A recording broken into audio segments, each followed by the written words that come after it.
Okay, Assalamualaikum and salam sejahtera. Okay, so today we are from Group 2. Today we want to make a presentation and a discussion about our group project. Okay, so our group project has been titled by the Classroom Assignment Optimization for FKMP Students. Okay, before we started, first thing I want to introduce myself. So my name is Muhammad Kavitri bin Abdul Hamid. My metric number is CD210132. For the content, actually, in this slide, actually we have 6 content. So first, introduction. Second is literature review. Third is methodology. Fourth is result and analysis, discussion and suggestion for improvement, and the lastly is conclusions. We move to the introduction. Okay, so first we have implemented several problem statements. Okay, in this case, actually we have got the problem statement like the FKMP students are experiencing difficulty attending the classes due to the extensive distance that they must to travel between the consecutive classes. This is negatively impact on their overall academic experience and may lead to the decreased attendance and engagement. Okay, and then for the objective, actually we want to minimize or we want to study the total distance traveled by student and faculty between the classes, optimizing the allocation of the classroom for the different courses within the Faculty of Mechanical and Manufacturing Engineering (FKMP) at the UTHM campus. And the lastly is for scope. The scope, actually our group is want to study or make a optimization for the project focuses on specifically on addressing the challenges that the student face by FKMP students. It involves developing a systematic approach to allocate classroom efficiently and taking into the consideration the course schedule, classroom location, and the need to minimize travel distance for both student and faculty. Okay, we move to the literature review. Okay, actually we have listed about 6 literature review. Okay, so first thing first, for the first literature review is the classroom optimization algorithm. Okay, actually it want to consider the class schedules, student distribution by classroom capacities. Second is resulted in the reduced total working distance for student and improve academic efficiency. And thirdly is a stimulated annealing algorithm to consider student and faculty preference in scheduling. And then next we go to the real-time data and integrations. For this, actually it demonstrates the effectiveness of integrating the real-time data on classroom ability, student enrollment, and the faculty schedules, and also to ensure the dynamics adaptability to schedule change, leading to a more responsive and efficient allocation of the resources. Okay, and then next we go to the technology in the classroom optimization. Actually, we want to introduce and scheduling software utilizing machine learning algorithms, and then to allocate based on historical data and the class characteristics. And the lastly is user-friendly interface and automated capability for quick and efficient classroom assignments.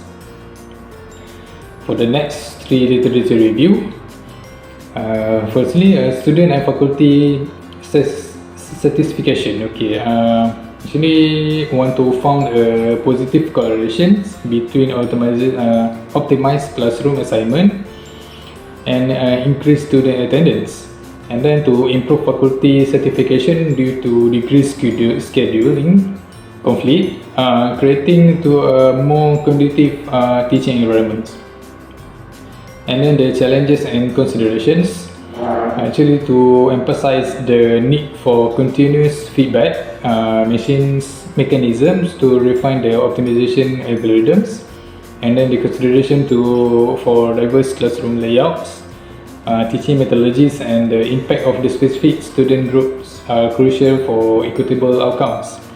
And lastly is the case study in academic institutions that to documented successful application of optimization strategies in engineering faculty. And lastly is to highlight the importance of the tailoring algorithm to specific academic disciplines.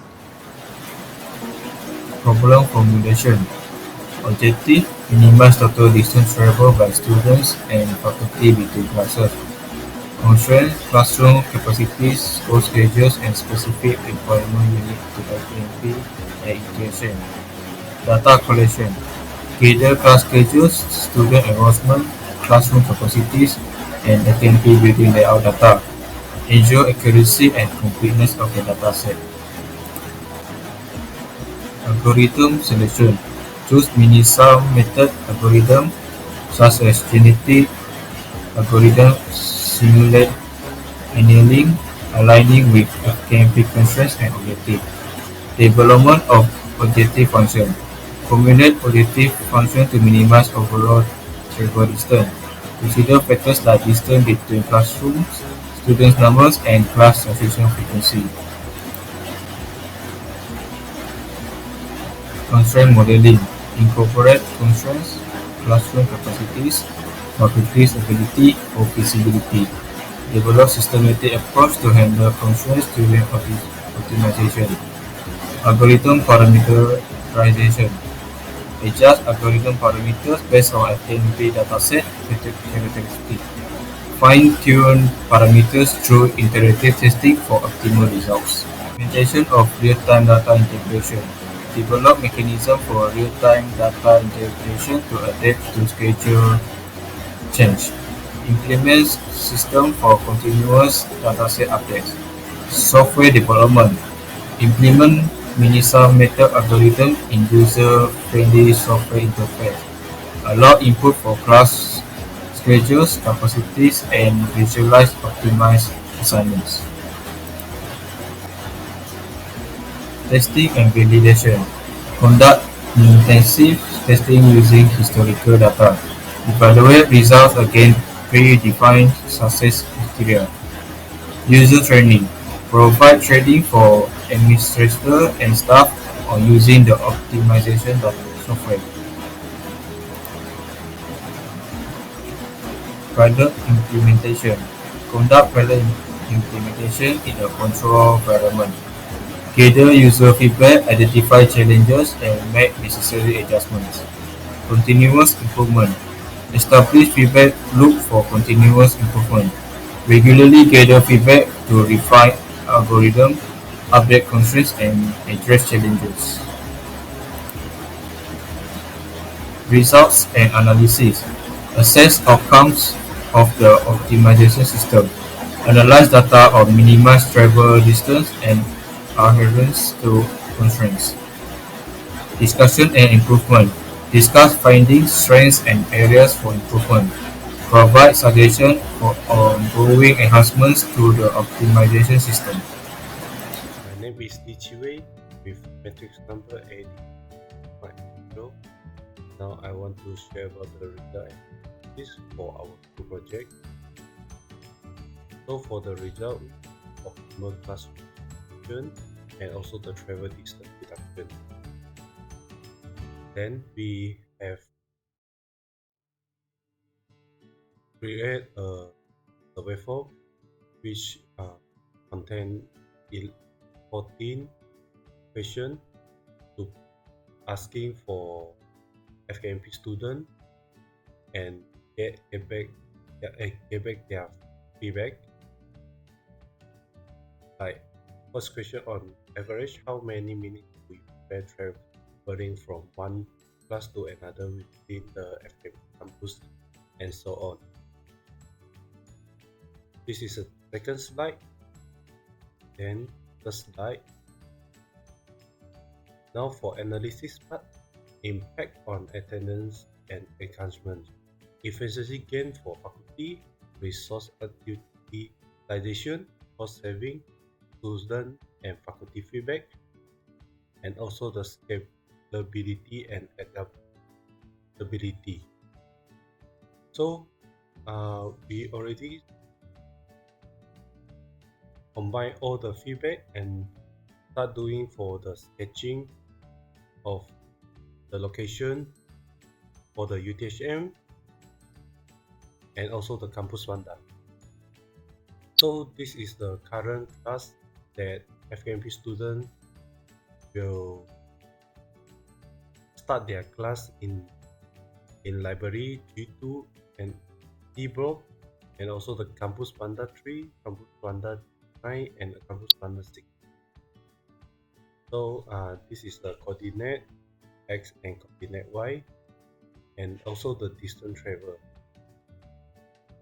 So for the solving method, first we need to calculate the median, and also need to calculate the coordinate X and also coordinate Y. So here is the answer for the coordinate X and coordinate Y that's suitable for locate all classes into one area. Then we estimate the costing, which outm 50 per distance. Then we start to solving. The costing will be redesign all the classes. So we calculate. In final, we get the 1,097,000. So next we are moving on to discussion and problem. Okay, so for discussion, the first one is the optimization project focus, which is the minimizing travel distance for FKMP students at UTHM. So we are from this research, we are managed to find the best way to minimize the travel distance of the student from their whether from their college or whether from their home to the class. So they won't take too much time getting to the class.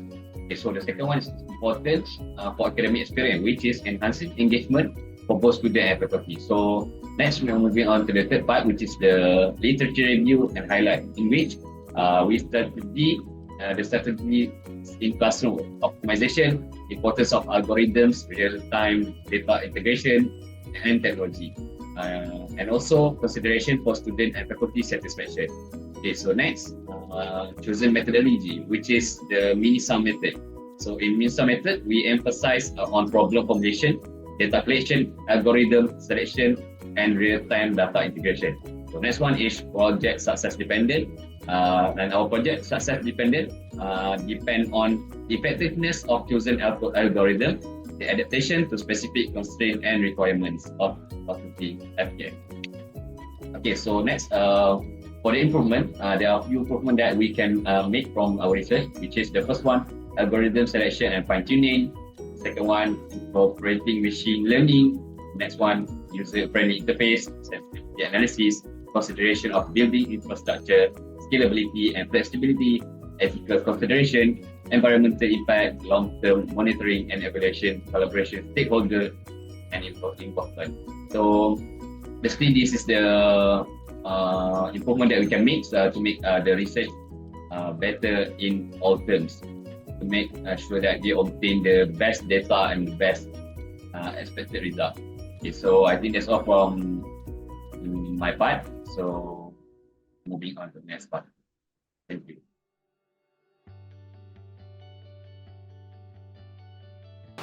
Assalamualaikum warahmatullahi wabarakatuh. My name is Muhammad Haikal Hakimi bin Ahmad. My matric number AD190192. For my group, I will discuss about conclusion. Research on the allocation of classroom for various courses in the Faculty Mechanical and Manufacturing Engineering at UTHM is important to improve student experience. This inquiry aims to determine if the problem formulation, data collection, algorithm selection, and real-time data integration coincide with improvement ideas. Findings, practical consequences for student travel distance were discussed, including the best classroom configuration and student travel distance reduction. It is possible for students to increase their academic attention by becoming more punctual for all their classes and maintaining completing attendance. That's all from me. Thank you and Assalamualaikum warahmatullahi wabarakatuh.